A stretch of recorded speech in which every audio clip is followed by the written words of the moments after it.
Hello, viewers. Welcome to my channel, Sensor 360 Investor. So this is a follow-up video on on the market update. When on the last video we left it at Friday's close of the weekend, where we noted that the sellers were in control on the day and took the market down into that weekend on some heavy volume. So let's see how the how things have transpired since then. So we had a small move to the downside, kind of gap up, and then try to push up, but the sellers were still in control. And then the following day, a little bit more balanced, try to get some buying interest, but again, um, overall the sellers kind of won the day, but it was a bit more even kill. But the combination of the two suggested that the market was kind of hesitant to show its hand, which in the light of the FOMC meeting on Wednesday was understandable.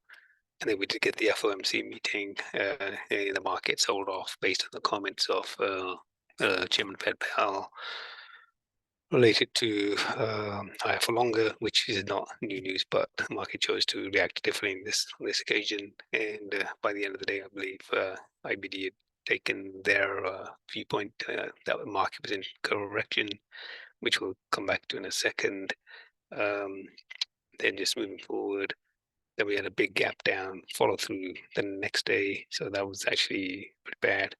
And then Friday, we have what appears to be an attempt at a dead cat bounce, and but market still ended up a little bit lower, not much. So it is kind of holding at the Friday's lows.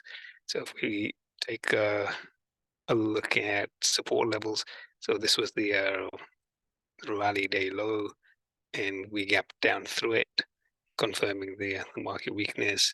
We start now we have a gap here, which obviously may get closed on dead cat bounce.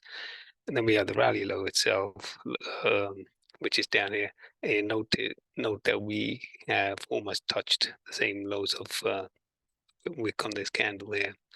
So now, what may happen next? So the most obvious one is that if we start in the kind of the middle path, we now have a potential channel in which which we can just bounce up and down. So we have swing low here, swing high here. So those mark the support and resistance zones. We're at support, so we may find ourselves bouncing back up here and then moving back into these levels. But we do have some resistance here, so we may not even get anywhere close to the swing high. So that's the kind of middle road. In the bullish pattern here would be that we may find that this market finds support in this zone here. We start moving up, and then we take out this swing high, and then move on up. So that would be the bullish um, path. And the bearish path is that we can't hold these levels. Next week we break below them, and then these levels become resistance, and we find our way.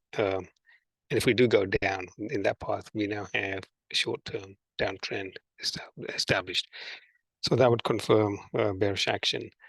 We have to take that with a pinch of salt in this too, because of seasonality and where we are in the year. September typically is a weak month, and the first few weeks in October could be a little bit horrid as well.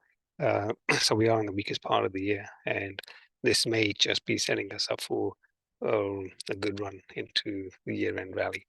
So there is probably not enough fear. If you're looking at secondary indicators, there's not enough fear in the market to maybe uh, get to a point where we can bounce. So if we move on out and take a look at the slightly bigger picture, again, we can see there is a little bit, major support down here, which is the 200-day. So we could find ourselves, if we do break down here, we could find ourselves coming down to this level, which is another 5% down. And then that would move us to a point where the market can, launch for the final quarter of the year. A lot of different directions that we could go. So we will continue to monitor and track. And as always, it's the action of your individual holdings, the stocks that are in your portfolio, certainly from a trading perspective, and your trading rules and sell signals is what you would act on at individual stocks within a portfolio. For in trading accounts, probably we want to be paying attention to any weakness in stocks that are negative right now, and monitoring tight stops on anything that you have gained in. And so the most important thing that you can be doing is, in addition to that, is build out your watch lists and be prepared for when the next move upswing does get come about. That could be as soon as 4 days from today, or trading days, Monday, day one starting Monday. Okay, that's kind of where we're at. I'll do a separate video on the Super 8, just as a complement to this one. And then we'll go to tie the two pieces of reviews together. If you're not a subscriber, please think about subscribing. Thanks in advance. I will see you in the next video. Thanks for watching. Thanks for listening. Goodbye for now.